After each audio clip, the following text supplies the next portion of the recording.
तो भैया बीएसपी के साथ क्यों ना आ जाओ सब, बीएसपी बढ़िया है, बीएसपी के साथ आ जाओ। बीएसपी लोकतंत्र को जिंदा रखना चाहती है। बहन कुमारी मायावती ने अपना लॉ एंड ऑर्डर, आप देख रहे हैं 10 बजे के बजाय 9:45 अधिकारी बैठे पाते थे। वो बहन जी का लॉ एंड ऑर्डर था, थर्राता था बदमाश। वो जिसके उंगली उठाते ही जो वो था ना, कौन सा था वो, राजा भैया नहीं, राजा भैया नहीं, वो पहले सबसे पहले मारा था वो, हाँ ददुआ, आते ही उड़ा दिया था। और राजा भैया जैसे समुद्र में डाल दे, उसमें डाल देता, उसे जेल भेज दिया।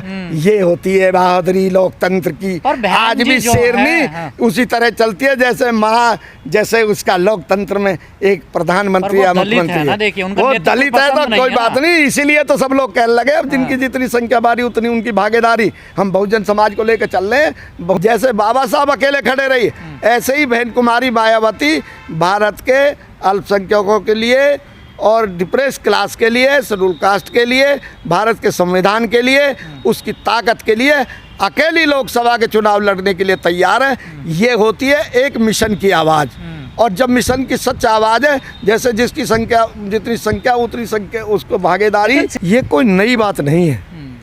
ये मान्यवर काशीराम साहब ने जब बहुजन समाज पार्टी की स्थापना की थी, पहले मामसेप किया था, फिर उसके बाद DS4 की, फिर बहुजन समाज पार्टी 14 अप्रैल 1984 को की थी।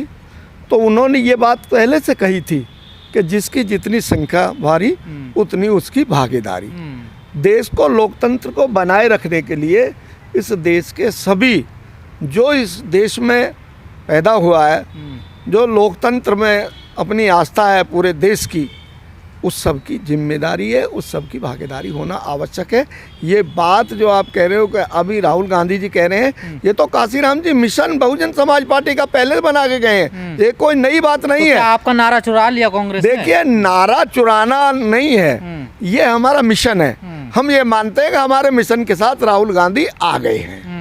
जब राहुल गांधी या देश की विचारधारा हमारे मान्यवर काशीराम साहब के मिशन के साथ आ गई, तो हम ये कह रहे हैं कि जो बहुजन समाज पार्टी या बहुजन समाज के लोकतंत्र व्यवस्था कायम करने वाले जो त्यागी तपस्वी विश्व में मान्यवर काशीराम साहब ने बड़े, क्योंकि वो वैज्ञानिक थे, वो हर बात को वैज्ञानिक दृष्टि से बहुत मंथन किया था उन्होंने। सन 64 में जैसे ही रिजाइन किया था, सन 73 में छोटी संस्था बनाई, फिर पत्रकार बनाए, फिर उन्होंने हर जगह पूरी जनता का विचार लेने के बाद में तब उन्होंने कांग्रेस वाकई में जातीय जनगणना कराएगी या फिर एक जुमला रह जाएगा? ये देखिए, जातीय जनगणना का एक जो वास्तविकता है देश की, जो मन की भावना है, वो अब लोगों की जबान पे आ गई है।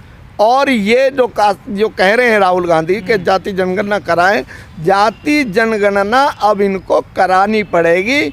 ये एक सत्यता वाला जो माननीय काशीराम का विचार है, वो जन साधारण के दिमाग में आ गया है। और बहुजन समाज के OBC अल्पसंख्यक सब लोगों की भावना ये है कि जब देश की राजनीति लोकतंत्र है, तो लोकतंत्र में हमारी भागीदारी कितनी है।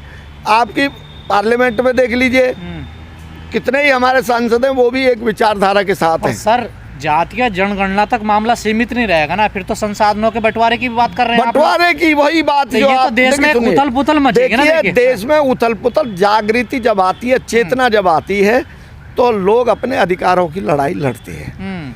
ये तय हो गया है अब देश के अंदर। देखिए, आप देख रहे हैं, जैसे चलो मैं राहुल गांधी वाली बात कहता हूँ कि देश में आपके जितने जो वो बने अधिकारी हैं, उनमें 3% है OBC।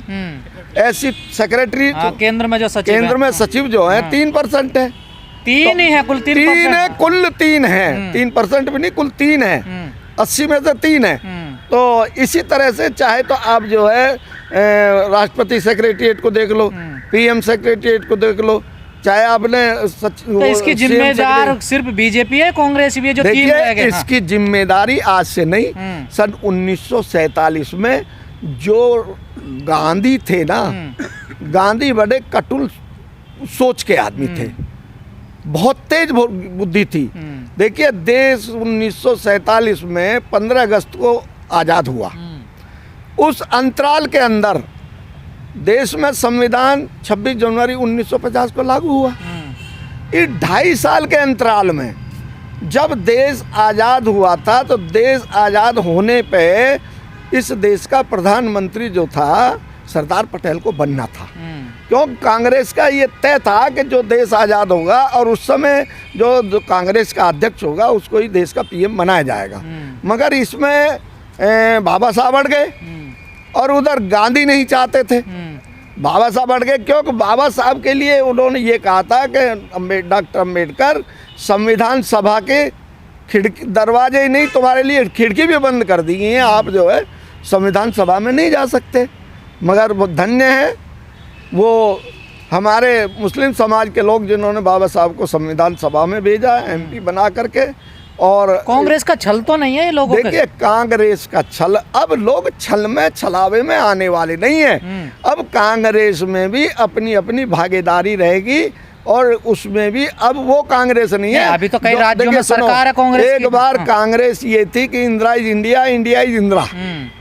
इस वक्त आज जो है बीजेपी का नाम नहीं मोदी मोदी हो रही है। तो उस समय भी 403 एमपी जीते थे आपके कांग्रेस के, तो सब कांग्रेस हो गया था।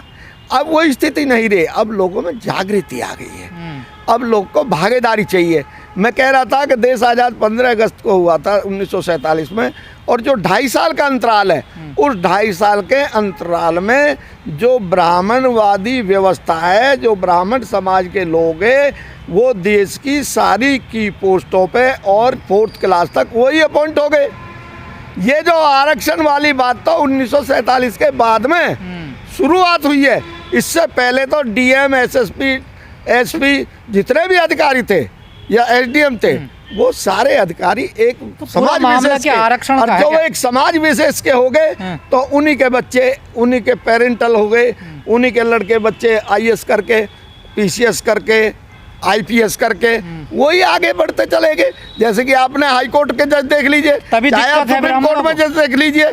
अब लोगों में जागृति आई है कि समाज में हमें भी उतनी भागीदारी चाहिए। तो इसलिए ब्राह्मणों को दिक्कत है। देखिए जाति गणना से बिल्कुल दिक्कत है उन लोगों को।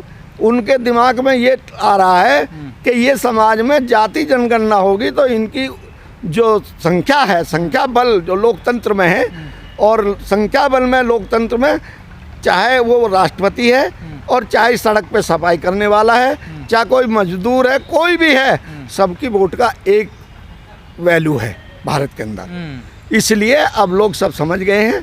अब ये जो सबू का है या वो, पर जाति जनगणना से दलितों को क्या फायदा होगा? देखिए ऐसा है, दलित केवल दलित तक सीमित नहीं है, बहुजन समाज जो डिप्रेस क्लास है। देखिए आपने देखा कि जो सेंट क्लास को जो वो दिया ईडब्ल्यूएस आरक्षण दिया तो 24 घंटे में पास हो गया।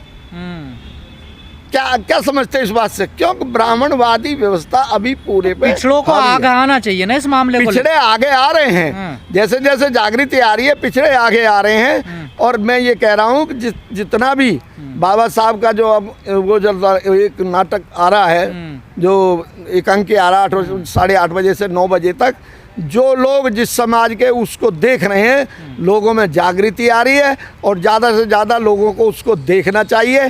क्योंकि बाबा साहब ने कितनी प्रताड़ना, कितनी परेशानी घर की भी रही, बाहर की रही, सब लोगों ने संघर्ष किया, मगर अपना आत्मसम्मान बना करके बड़ी गंभीरता से इस देश के लिए इतना मजबूत संविधान देंगे जो सबके लिए आज जो है इसके पीछे लगे। संविधान प्रधानमंत्री जी कह रहे हैं कि जातीय जनगणना क्या, जो तक जाति क्या, जाति तो जो गरीब है उससे बड़ी कोई जाति नहीं होती। देखिए गरीब को मिटाइए पहले। गरीबी तो मिटा के इन्होंने कटोरा हाथ में दे दिया। गरीबी मिटाना होता है उस बात से कि रोजगार दिया जाए गरीब को, उसको संसाधन जुटाए जाए उसकी आर्थिक स्थिति सुधारने के लिए, उसको कॉलेज से समान शिक्षा दी जाए, समान स्वास्थ्य की सेवा दी जाए जो भारतीय कॉन्स्टिट्यूशन में दिया गया।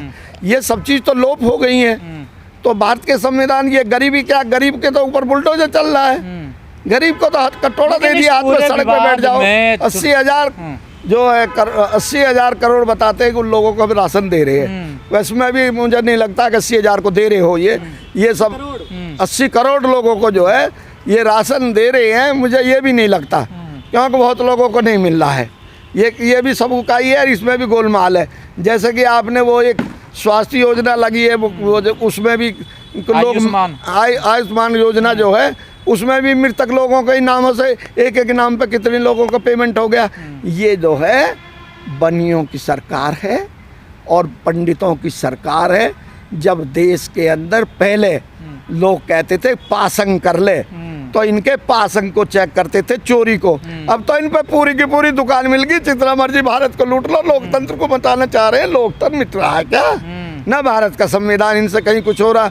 और रही हमारे बाबा साहब की, जब हमारा समय आएगा तो हम भी अपना देखेंगे। भला ही इन्होंने पार्लियामेंट बना लिया। विवाद में